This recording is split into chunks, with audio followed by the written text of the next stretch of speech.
Welcome to the Ask Ralph podcast, where listening to an experienced financial professional can help you make sense of confusing questions, current headlines, and industry trends about taxes, small business, financial decision-making, investment strategies, and even the art of proper budgeting, as Ralph makes the complex simple by sharing his real-world knowledge with all things financial. Now here's your host, Ralph Estep Jr. We're very glad to be having a special guest today. Today we've got Craig Van Slyke. He has a podcast that's called Live Well and Flourish. And I met Craig through the School of Podcasting. He's another person that is involved with that and always provides us with some great ideas when we have our sessions. And I've been looking for other ways to add value to my podcast. And I came upon Craig's podcast. And I said, this is a really good fit for my business clients, those who are struggling with things. So Craig, welcome to the program. And I thought maybe you could start by telling us a little bit about your podcast. Sure. I'm really happy to be here. I appreciate the invitation and opportunity. So Live Well and Flourish is all about using practical wisdom to live an excellent life. And by excellent life, I don't really mean financial success or career success, although that can certainly be part of it. It's all about living a life of virtue and reason. And that sounds really kind of highfalutin and academic-y, but what that means is just being a good person and using your head. And so that's what I'm directed at in that podcast. It's kind of a deep thing, Craig, but I think what I hear you saying, and you can correct me if I'm wrong, is it's all about building the foundation. And Right. I think what I hear you saying is starting with a strong foundation. Yeah, absolutely. You have to know who you are. You have to know what you care about, what you believe in. You have to have all of that in place if you're going to live an excellent life. And, I said it wasn't about career success or monetary success, but it helps with that as well. You get to make decisions, you get to take control, and it's all directed at that idea of using your head to live the kind of life you want to live. And that's all part of the building process. And I know you mentioned that you had listened to our podcast a few days ago on core competencies, and you kind of Right. thought about, Ralph, I got an idea that I think would really fit with what you were talking about. And you mentioned, and help me if I'm wrong here, you'll never be great on your weaknesses. Right. And when I got that email from you, I said, wow, that is right on. Because I did this podcast about core competencies, trying to get business owners and individuals to focus on, what's the most important things in our business. But you make a very good point. So I'm going to let you elaborate on that, Craig. So this came out of a 1999 Harvard Business Review article by Peter Drucker, I believe. And it was called Managing Yourself. It's an excellent article. It's not overly academic. And for those of you who don't know who Peter Drucker was, he was one of the big management gurus. I mean, one of those where if he wrote something, I was going to read it because there was going to be gold in there somewhere. And I ran across this article when I was teaching a freshman seminar on self-leadership. And I'm reading through it, and there's a lot of good content in the article. But one of the things that struck me is he said that really the key to managing yourself is to understand what you're good at and what you're not good at. And until you understand that, you're really not going to be able to properly leverage what you're good at. And if I was thinking about what he said and trying to make it make sense in my own brain, that phrase, you can't be great on your weaknesses, hit me. And I don't think it's in the article. Maybe it is. I don't know. But, I used to coach basketball. I was a high school basketball coach for a couple of years. And one of the things that we always did was we'd get the kids to work on their offhand. So if you were right-handed, we'd get them to open doors and, eat and do other things with their left hand to try to get that shored up. And that makes a lot of sense. Oh, absolutely. Right. But you don't want to, if you're right-handed and success depends on being just absolutely outstanding with your left hand, you've got a problem. So what you need to do is get those weak areas up high enough to where they're not going to hold you back. but don't try to do something. Don't try to be great based on something you're not good at. Like I am not a high energy guy. I'm kind of a mellow, go along. I don't have a lot of peaks and valleys. That's one of the things I like the most about your podcast, by the way, is I was on the treadmill and I was like, this is very soothing to me. And I said, you know what? Craig has got a niche, I think is the right word to use. And it's just calming to me. But I didn't mean to interrupt you, but I just wanted to let my listeners know that this is a great podcast to listen to if you just want to be calm. It's very calming. Sometimes that voice is not so great when I'm teaching an 8 o'clock class, though. So, but I'm just not a high energy guy. Right. So I don't want to be a motivational speaker. It just won't work. I can't do it.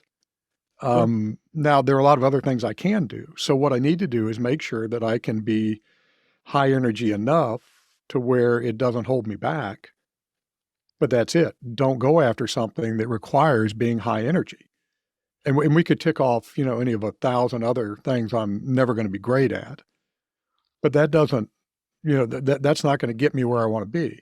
When I examine my own life, what I'm good at is connecting ideas and making complicated things easy to understand. That's a pretty good set of skills to be a college professor. Absolutely. I mean, I think that's the definition of what a college professor should really do. Yeah. And so, I'm sure you had professors that were just absolutely brilliant and you had no idea what they were saying at all. I mean, I know I did. Like, I know this person's really, really smart, but I have no idea what they're talking about. I'll give you an example of that. I remember my undergraduate at the University of Delaware, I had to take a mathematics class. I think it was called finite math. And this professor did these tableaus. And he would have about 12 boards up on the screen, up on the front of the school. This was back in the old day of technology when you used chalk. And he would start rolling these tableaus and all of us were sitting in the seats going, what in the world he does do? I remember this one day we were in class and this was like an hour and 30-minute class because I think it was 2 days a week. And he's going through this and he gets to the end and he goes, doggone it, I made a mistake somewhere. Well, that was the only thing any of us understood that day because he had lost us. Before that, like I looked at this and said, wow. And it was so funny. And this is kind of anecdotal towards being a professor. I remember the first exam came around. And he said, listen, everyone's going to fail my exam. He says, but we have a curve. So I was like, okay, well, that sounds good. So I did my best, but I agree with what you're saying. And that's the goal of a professor is to really to connect and to put the things together. Right. And so that's what among my few talents, I'm good at that. And so that's what I try to, it's the idea of leaning into your strengths and not spending time on your weaknesses other than to get them up to where they don't hold you back. Which is a great caveat to where we go next or segue. And that is how can somebody, identify those strengths and weaknesses? What are some steps they can take to try to figure out what those things are? Because until you recognize what they are, I don't think there's any way to work on them. No, that's right. And Drucker has a pretty long-term technique that he uses for that, which involves after every decision, putting it aside and then going back in 6 months, 12 months, something like that, and seeing how it worked out and trying to learn your strengths and weaknesses that way. I'm sure that works, but I'm not anywhere near that organized. So what I try to do is I try to be brutally honest with myself. So, I'm of a reflective sort, so I think about things a lot. And I try to think about what I'm good at and recognize that nobody's good at everything. So it's not a matter of, well, you're a bad person because you're not bad at this thing. You're just trying to sift through what you're good at and what you're not good at. And you do need to be reflective. And when you encounter a problem or you have a success, what was it about me that made me successful or unsuccessful here? And it's the idea of trying to take the role of a dispassionate observer. So it's not you evaluating yourself. You kind of pretend like you're a third party. And Craig, that's the tough work, isn't it? I mean, that's a hard work. Yeah, it is. That's absolutely. a tough thing to do. And, and that's when in my podcast, I was talking about core competencies, I'll see a client that'll come in and let's say they're a plumber and they're really good at doing plumbing work, but then all of a sudden they take their business in a totally different direction. And I say to them, listen, focus on what sets you apart. As an example, it's a funny example. I mentioned this to somebody yesterday. If I've got a client that's a really good plumber, and when somebody calls them on a Saturday afternoon, they're there. They're having a plumbing issue, they have a pipe burst, they're there. And all of a sudden the plumber says, well, you know what? And this is a silly example, but the plumber says, you know what else I'm going to do? I'm going to start selling hot dogs, and I'm going to set up a hot dog stand. And I'll say to them, okay, that sounds great. You want to sell hot dogs? That's fantastic. But then on Saturday afternoon, when one of your customers calls and has a broken pipe, and you've got a line of people waiting for their hot dog sandwiches, what's your core competency? What are you known for? And I think it's so easy to get distracted. Well, no, you're exactly right. And so you can, part of what the you can't be great on your weaknesses idea embodies is you only have so much time and attention. You can either put it into pushing forward and leaning into what you're really, really good at, what your strengths are, or you can spend that time trying to get good at something that you're never going to be good at. I mean, so when I was a kid, I played trombone. Oh, excellent. I played tuba. That's cool. Did you really? Okay, yeah. Yeah, So absolutely. That's cool. So I was okay. I was okay. My younger brother, 5 years younger than me, started playing trombone. And the first time I heard him play, I thought, well, it's a really good thing that I didn't try to pursue a career in trombone playing because he's already better than I am. Sure. Now he was that was his strength. He was really, really good at it. He was playing professionally at Disney when he was in middle school. Oh, wow. Yeah, I mean, he was really good. Mhm. But it's like, I can be okay, but I'm never going to be that good. So I'm not going to go into a career as a trombonist. I'm going to do something different. And that's what always drives me crazy when people say, well, you can do whatever you put your mind to. And I think we lie to people when we say that, because the truth is you can't. Listen, I'm never going to be an NBA all-star. I'm never going to play professional football, and I think we lie to people. And you probably see this at the university level. You have parents probably saying to their kids, oh, you can do anything you want. Whatever you put your mind to, go into that career field. But the truth is we need to accept the fact that we all have limitations and we all have areas of strengths and weaknesses. But you've just hit on the key. So it's really easy when you start doing this kind of analysis and reflection to get down on yourself, because the list of what we're not good at is a whole lot longer than the list of what we are good at. Our weaknesses are always going to be much greater than our strengths, but that doesn't matter. That doesn't matter at all. I mean, you raise cattle, right? Right. Absolutely. Sure. You're going to put them on the racetrack? No, I that's don't not think what the black cattle are Angus good at. cows are going to do very well on the racetrack against the thoroughbreds. That's for sure. Right. So that's not what they're good at. And so everything on God's earth has their strengths and their weaknesses. And if you think about natural selection, this is going to be a little bit out there. Part of it is, they're leaning into the ones that survive, lean into what they're good at. Now they also keep their weaknesses so it doesn't get them killed, but that's it.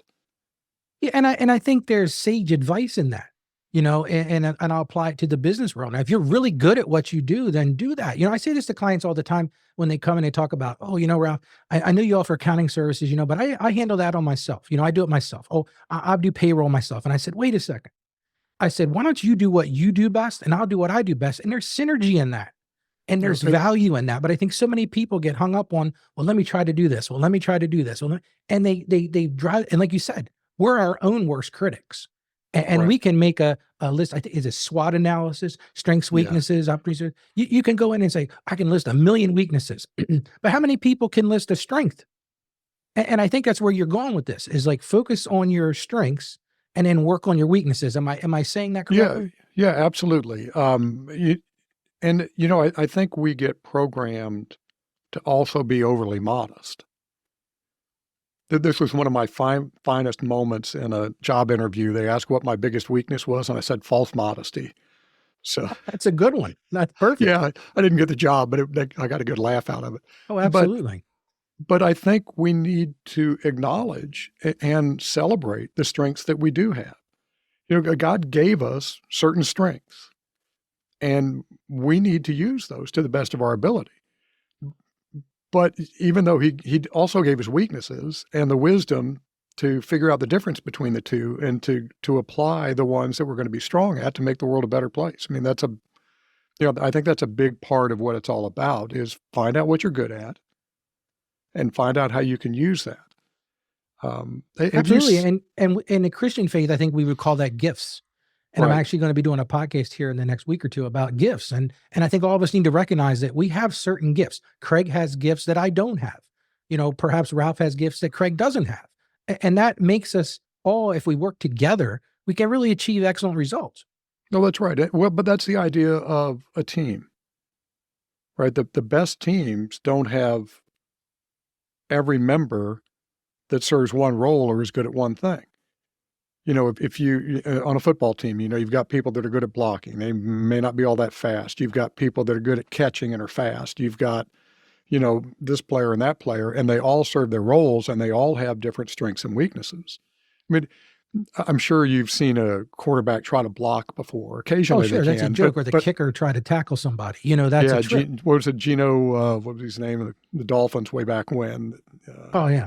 Yeah, that threw the interception trying to Well, it's kind of like salvage. having all 300-pound linemen, and you're going to put those out as your quarterback and your running backs and your ends and wonder why these 300-pound. I think it was when I was a kid, they were the Washington Redskins. They had the Hogs, Right, and they right. were these big burly dudes, and I was like, but their role for what they needed to do was what they needed to do. That That's was right. their strength. That's right. And that kind of gets at what I'm talking about is, they need to be quick enough and they need to be agile enough, but they're not going to be as agile as a defensive back or as a running back or a receiver. And again, I think we need to be really honest about our strengths and our weaknesses. When you were talking earlier, it occurred to me that the Christian faith also teaches us not to put our lights under a bushel. Right. Now, I don't know that was really talking about our strengths, but I think it applies, is, use your strengths. They were given to you by God. I mean, in the end, this was what God, I don't use the word ordained. Right. You were ordained to give, you have certain strengths that benefit humanity. Right. And I don't care who you are, you have strengths. Maybe your strength is just being able to listen quietly to somebody that needs somebody to listen to them. Not my strength, but it could be something that straightforward that has tremendous value in the right situation. So let's talk about how this applies to different aspects of your life. I'm tripping over my words there, such as career development, relationships, and personal fulfillment. What we're talking about here is great, big picture, sounds good. But for somebody who's sitting, listening to this podcast right now and says, okay, that sounds great, Craig and Ralph, but how does that impact me in relationships? How does it impact me in personal fulfillment or my career development? Well, let's talk about the career development for a second, because I think we can make a really good connection there. I don't know if you've seen this Venn diagram that's got what you're good at, what you're passionate about, and what somebody will pay you to do. Now, I've never heard. That's great, but I've never seen that. So what you want to do is wherever those three come together. Well, that makes sense. And I'm showing this with my hands, which is of no use Well, you're at all on talking the basically podcast, for the people listening, 3 circles, and where Right. the 3 circles intersect is That's that right. area that we'll call it the meat. That's where the meat is. That's right. And that's where you'll have your most fulfilling career. I mean, I got lucky being a college professor because that's solidly in that intersection of those 3 circles for me. Well, Craig, was it luck, or do you think that was an ordination? Like, do you think that God was pushing you towards, Craig's gift is being a college professor? I'm just not a believer that things just happen by circumstance or happen just all of a sudden. So anyway, not to interject. I think you're right. I mean, I believe that I have this hard to reconcile belief in autonomy and predetermination. So, which I can't even begin to put together. Yeah, that's like a scale. Like, I'm not even sure how I would grab a hold of that. Yeah, well, I think, and this is really a tangent. I think that God lays things out, and our autonomy is in picking the path to get there for us. But way smarter people than I have struggled with that determinism versus autonomy, free Gotcha. will argument. But You're talking I about really, career path. right. So for me, what it was really kind of interesting. So I don't know if you remember when you took the SAT or the ACT. Sometimes some years they'll ask you what you want to be when you grow up. Sure. You kind of list out, and they had the codes and all that kind of thing. Absolutely. And I remember putting down college professor.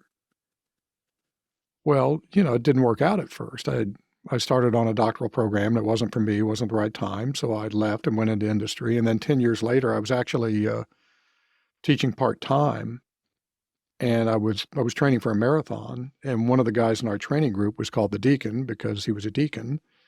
And I was complaining about my job, and he'd heard me talk about how much I liked teaching. And he said, well, why don't you just teach full-time? I said, well, if you're going to do that right, you got to go get a doctorate.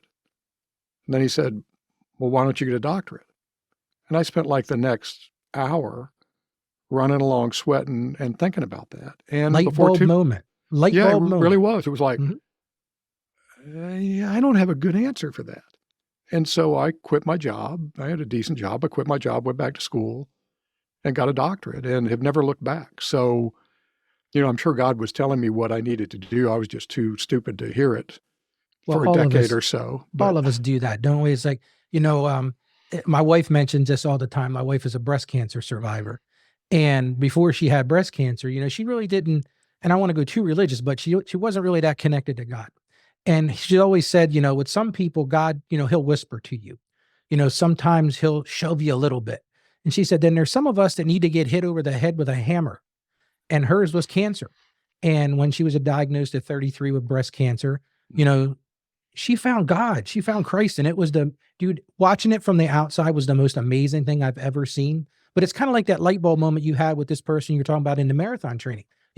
He or she, I remember you said he or she, but said to you, Craig, if that's what you want to do, why aren't you doing it? And you didn't Yep. have an answer. Like you had to Right. think about this. I've never run a marathon. Now, the most I've ever run was a 5K. It took me 45 minutes to do it, but I was so excited that I finished. actually finished. Yeah, Like I yeah. finished and that was like, Right. that's cool. But anyway, so it's like he addressing you and you didn't have an answer. Right. And when I was thinking about whether or not I should go back to school and pursue that, I did think about what I was good at and what I wasn't good at. And the things that I was good at and the things I was a pretty good teacher. I was teaching college classes part-time, and I could teach a lot of different things, and I could teach really tough subjects, and it's like, well, that seems to be something I'm good at. And I really like figuring things out, which is kind of the research part of it. And it just started adding up, and I thought, well, why not? What is Absolutely. this current path getting me?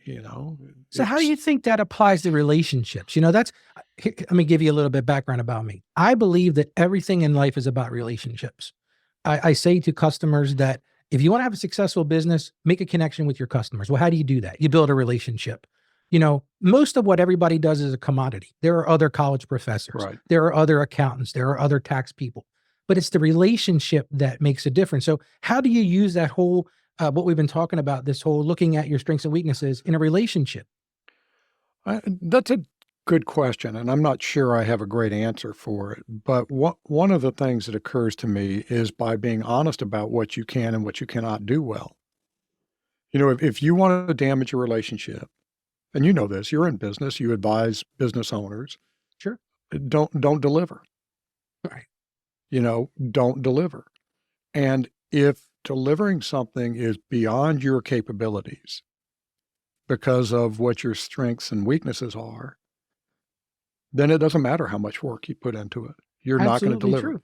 If you want me to fix your car, I can spend from now until the end of time trying to fix your car, and it's not going to work. So that is not one of my strengths. But I'm sure there are a lot of mechanics out there. If you want, somebody to explain generative AI to them, they could study from now till the end of time and not be able to do it. And Absolutely. so both have value. Matter of fact, being a car mechanic probably has more value than being a college professor most of the time. But But again, we go back to what are your strengths? What are your gifts? And you're absolutely right. And it's funny. I guarantee you would ask the car mechanic and they would say, man, I really wish I was a college professor, or I wish I had the ability to pull things together and explain them in ways that other people can understand. So I think you need to be just about what your strengths and your weaknesses are. And then again, lean into those strengths in your relationships, especially your business relationships. And I think you can extend that to personal relationships as well, but that's a little bit beyond my expertise area. That's a discussion for another day and with Right. other people, I think. So the next question I have for you, Craig, is what advice would you give someone who feels overwhelmed by their weaknesses and unsure of how to move forward? Because you were very honest and we were honest with each other that it's real easy to write a whole pad of paper about our weaknesses. But W- that's great. You can identify them, but what do you do with a person that gets overwhelmed by that? So I would do a couple of things. I would list out my strengths before I even thought about my weaknesses. And then think about how do I want to leverage these strengths to serve my purpose in life. I'm a huge believer in being driven by purpose. My Agree with that. purpose is to help other people live successful, meaningful lives. That's what I want to do. And so, think about your strengths and how those strengths can help you serve your purpose, live your purpose. And then go through and identify some weaknesses that might prevent you from leveraging those strengths. Like if I couldn't speak very well, that's going to be a problem for me. Absolutely, because you're in front of a class, if you can't speak well, people are like, wait a minute. Right. Not to take a sidetrack, but I had a professor at the university was from Eritrea, and he had a very strong accent. The thing I really respected about this guy is the first class, he said, listen, you will not understand some of the words I use. And it was an auditing class, very technical words. And he said, here's what I'm going to do. If there's somebody raises their hand, that means you don't understand the word. I'm going to write it on the board. So he figured out, okay, I have a strength that I can teach. I have this Eritrean accent, but he found a way to improve upon his weakness. I guess that's kind of where you're going. Right, exactly. So he found a way to make that weakness so he could overcome that weakness or mitigate that weakness so that it didn't hold him back from applying his strengths. I mean, and there are all kinds of ways you can do that. So if you're in business and you don't really have the head for bookkeeping, you hire an accountant. Partnering with No, people, that's building right. teams, right? I mean, that's the That's truth. right. Right. If you're not good at creative work, you hire somebody to do the creative work, to develop your logo and your ads and that sort of thing. So you recognize that you've got these weaknesses and pick out the ones that are really going to hold you back and say, how am I going to either get my skills in that area up to a minimum level where they're not holding me back, or how am I going to partner with somebody else to where they're not holding me back? And I think what I hear you saying is a lot of times, and I'm going to apply it to small business and business people, is they're very good at looking at their strengths, but they're not so good about identifying their weaknesses and figuring out ways to work on those weaknesses. Is that what I hear you saying? Yeah, exactly. So I had a small business for a little while, a computer dealership back in the early days. We sold computer-aided drafting systems. And I was pretty good at figuring out how to take the technology and apply it to the client's problem. I could spec out exactly what they needed. I could figure out where they needed to invest and where they didn't need to invest. I was really good at that. That was your strength. I was not really good at going out and beating the bushes for business. I was abysmal at any kind of record keeping because not my strength to begin with, but it also wasn't something that excited me. So what I should have done, and I eventually did, is I should have hired an accountant. Sure. Okay, tell me exactly, set up the systems for me where I can do this without having to put any thought into it. And then you take over and do your thing so I can worry about this other stuff. If I would have spent all of my time trying to figure out those systems and put them into place, I wouldn't have had any success. Yeah, you're absolutely right. I meet with a lot of clients that are getting ready to start a business. And the first thing I say to them is, first of all, number one, you're going to work harder than you've ever worked. Number two, you're going to work more hours than you normally work. Number three, you're going to make less money than you think you're going to make. And number 4, and this is the biggest one, surround yourself with strong foundational people. What I mean by that is an accountant, a lawyer, a salesperson. If you're not good at selling, but you're great at turning the wrench, you can find ways to make that work. Right. And I think people lose out on that. Like they think, oh, I got to be able to do it all. Like I was talking with my massage therapist yesterday, and she's new in business. And I did a podcast with her a few weeks ago. Right. And she goes, I Yep. really need to figure out how to do your job.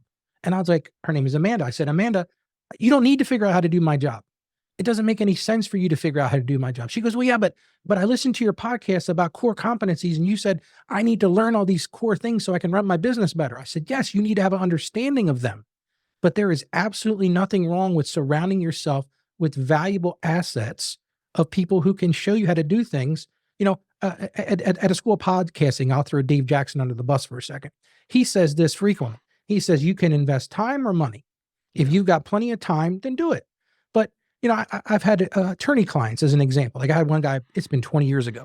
He was an attorney, and he's going back and forth there. I did my bookkeeping, I do this, and you charge too much. And I said, hold on a second, dude. Let me ask you this.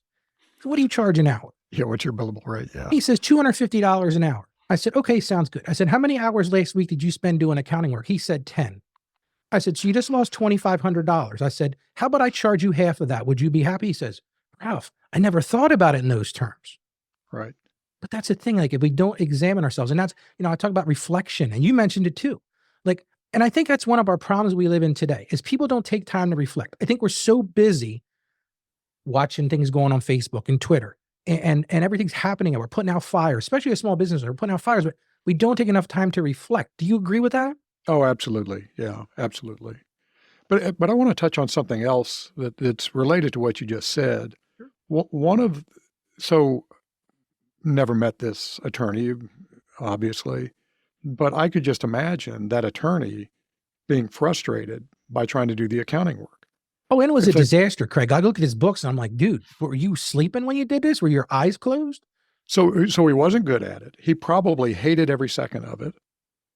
And what that does is because you work hard and you don't get good at it, you feel like more of a failure, and it just puts a magnifying glass on those weaknesses. And I think one of the keys to really living a flourishing life is to understand that. When my wife and I were getting serious, she asked me if I was handy. And I said, no, but I can write a check. Amen. And I have no macho desire to be able to fix everything in the world. I am not good at it. I hate every second of it. If it's an emergency, I can probably Band-Aid it, but I hate it. I hate it. I hate it. I make an okay living, so I'm going to hire somebody that's good at it instead of, just feeling like we've all done this, right? You're trying to fix something and you just can't fix it. And you know that it's simple to fix, but you just can't do it. Now, Craig, Well, how does it long make you did it feel? take you to figure that out? Like at what stage of your life did you figure that out? The first time I tried to change oil on a car. Now that's a funny one. So yeah, I mean, back in the day, you could work on your own cars. And Sure. so my 2 forays into fixing my own car where I was changing the oil, which is about as simple as it gets. I've tried I it one time. I stripped the oil plug. Oh, not good. So, here's this thing that's as simple as it gets, and somehow I screwed up. And then I tried to replace the head gasket. So my older brother was helping me, and we did all this stuff. We did everything we were supposed to do, and I fought through it, and I tightened everything down, fired the car up, and water just goes shooting out of the heads because they were warped. Right. And I thought, you know what?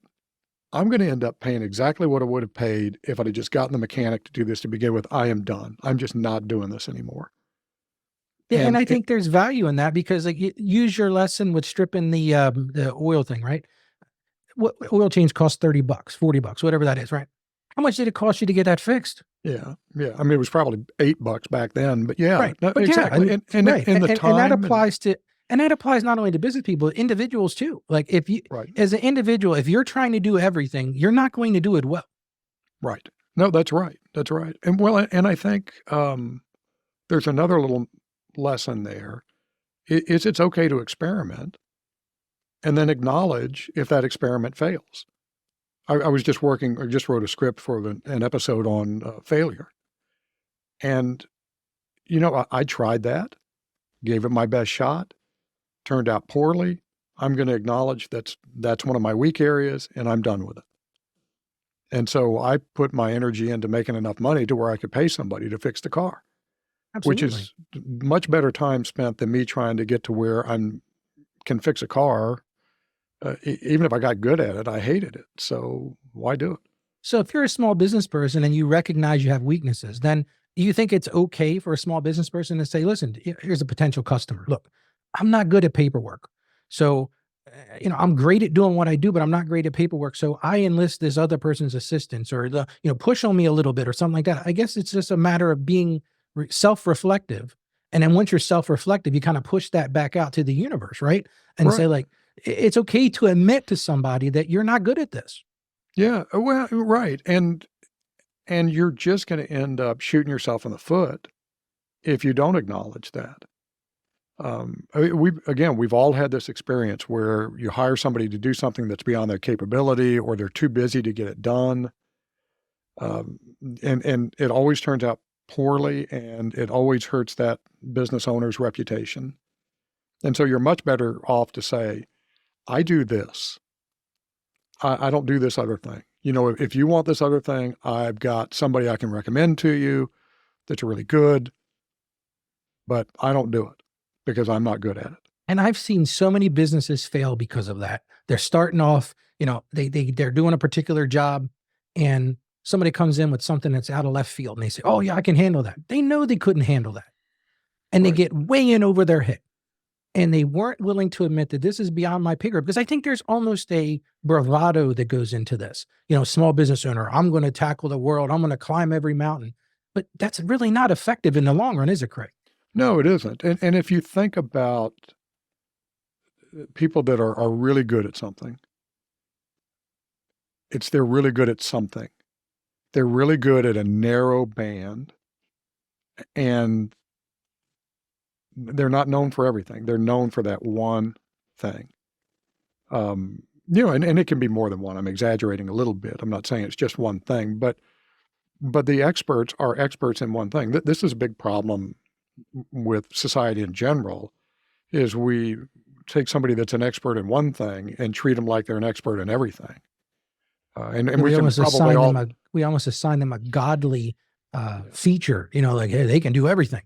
right, and we can probably tick off people in our minds that would fall into that category. Um, so I do, to kind of bring it back. I think we need to be honest with ourselves. That's the key to all of this. If you're not honest with yourself, and if you don't make this kind of dispassionate observation about what you're good at and what you're not good at, you're going to have a rough road. You can spend a lot of time being very frustrated and not making any progress. Let me give you another analogy. Sure. I have a pickup truck. You probably have a pickup truck too. I do. I have one for the farm. It, it's great for hauling stuff around. It's great for getting out of the mud. Gas mileage is terrible. It's hard to park. It's not the easiest thing in the world to drive. They're not zippy on the corners. And on a bumpy road, your wife will complain as you're driving down the road as you're both bouncing up and down on this chair. Absolutely. And so, a pickup truck is good at a fairly narrow range of things. But if you have the need for those things, there's nothing better than a pickup truck. That's true. If you're going to be, driving a lot of in-town traffic and parking in tight spaces, and, you need this or that or the other, you need a different kind of vehicle, because I always said, yeah, your little Porsche goes fast, but how many bales of hay can you haul? Exactly. But really, if you see these vehicles that try to be everything, sometimes they're not great at anything. Yeah, you're right. It's funny. We were driving the other day in the snow. My wife said, does anybody use snow tires anymore? I said, no, because we have all weather radials now. So it kind of goes along with what you said. But the truth is, I imagine in certain parts of the country, there are people that probably still do put snow tires on. Well, because that's right. they get so much snow that they have to do that. And the all-weather tires are not going to be as good on snow as snow tires. Right. They'll be better on rain. Right. Maybe, or in dry conditions. But yeah, it's, there's value in being a generalist. but there's not greatness in being a generalist. Well, that's a There's, fact. And I think that you will find, especially business success, when you're a specialist. Would you agree with that? yeah, there are people that are good at being good at a lot of things, but it's really hard to see those people as being really great. And maybe being great is not something that's of interest to someone, but I think you want to be great at being a human being. If, forget about career success, forget about financial success. You really should want to be great at being a human being. And that requires knowing what your strengths are and what your weaknesses are. And that leads me to the last topic I have to discuss, and that is I found such value in your podcast, Craig. Thanks, And appreciate that's that. why I want other people to understand it. So I want you to take a few minutes and talk about your passion in that, and talk about, how that's going to help people and what your goal is, I guess, big picture, and then how that, how that applies to people listening, and what are your plans for that? So what motivated me to do the podcast was really probably three things. One is it aligns with my purpose to help other people lead successful, meaningful lives. The podcast is all about how to do that. And by success, I mean deep success, not the shallow. Financial success is great, don't get me wrong, but that's not what I'm talking about. And you have action items. I will mention to people, like, you have action items in Yeah. your podcast. It's not just these glowing things like, hey, go feel this way. You put bullet pointed action items. Right. I try to have virtually, not every episode, but close to every episode of the full length podcast has three things to do this week. Mm-hmm. I also like thinking about these kinds of things. So it kind of forces me to think and reflect more deeply on some of these big questions. And then it also helps me practice taking these big questions and these obscure things from philosophy or psychology and putting them together in a way that I can communicate to virtually anyone, which goes back to my strength of being able to take complex things and make them understandable. And so those three things kind of lead me to keep going on the podcast. So I'm gonna turn the microscope around. I'm gonna say to you. So in your podcast, what do you think your strengths are? What do you think those things are that you really find strength in? I think the ideas are really good, and they're actionable. So when I talked earlier about what podcast is about, it's about practical wisdom. So practical wisdom is practical because it is practiced. It's not just some idea that's out there. It's something that you actually put into action. And I think I'm good at that, finding ways to connect and then distill that down to something that someone can actually do to help them live a more flourishing life. But my weaknesses, I'm not, like I said, I'm not the most energetic guy in the world. And so my podcast has got a very mellow kind of a vibe to it. It's But that not could be that's a strength though too, because we live in a world where everybody's shouting at us from all right. directions, right? So I'm gonna say to you, I don't know that that's as big a weakness as you think it might be. Well, if even if it isn't, I can't be the rah-rah guy that's, all excited. And I don't know if you ever listened to David Hooper, another podcasting coach. He's a high energy, really enthusiastic guy, rapid fire. I couldn't do that. That's not my strength. Sure. So I acknowledge that. I do try to take some of my weaknesses and make sure that they don't hold me back too much. Like I could very easily get incredibly academic around some of that stuff, some of the stuff I talk about. Sure. And I have to rein that in and make sure that I'm not, using these obscure terms and going down deep rabbit holes and that sort of thing.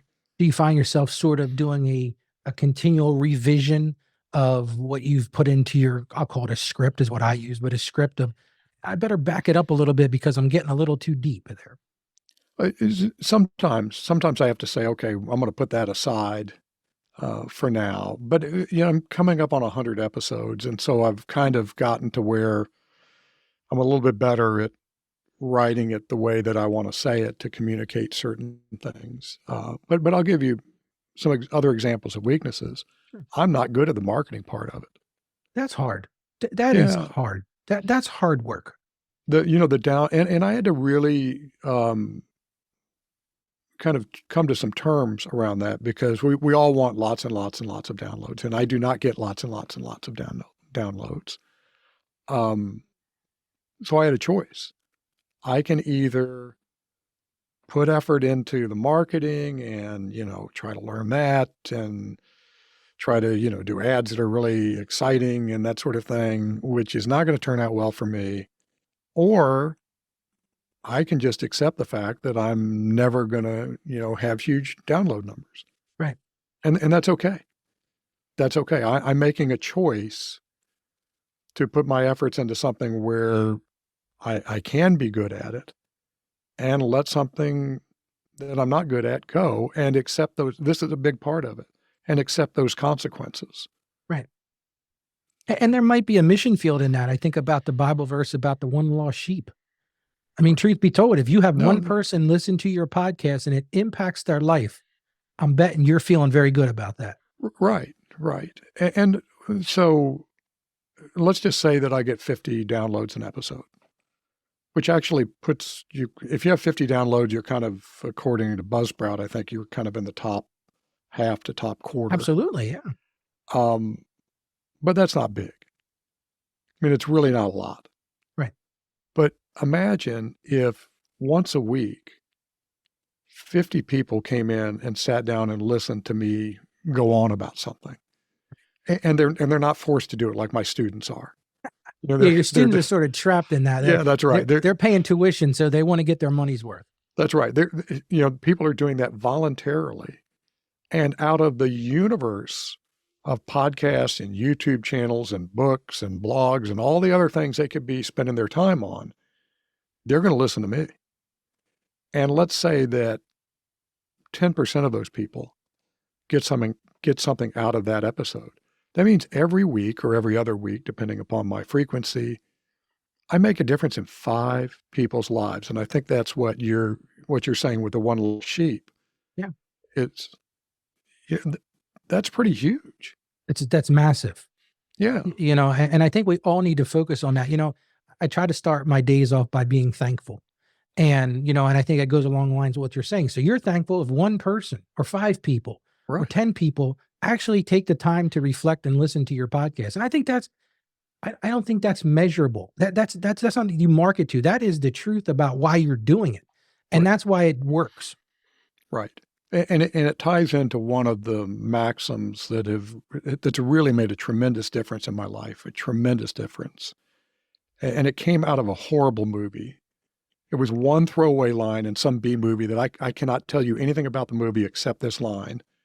One character said to another character, "You have to see the possibilities, not the limitations."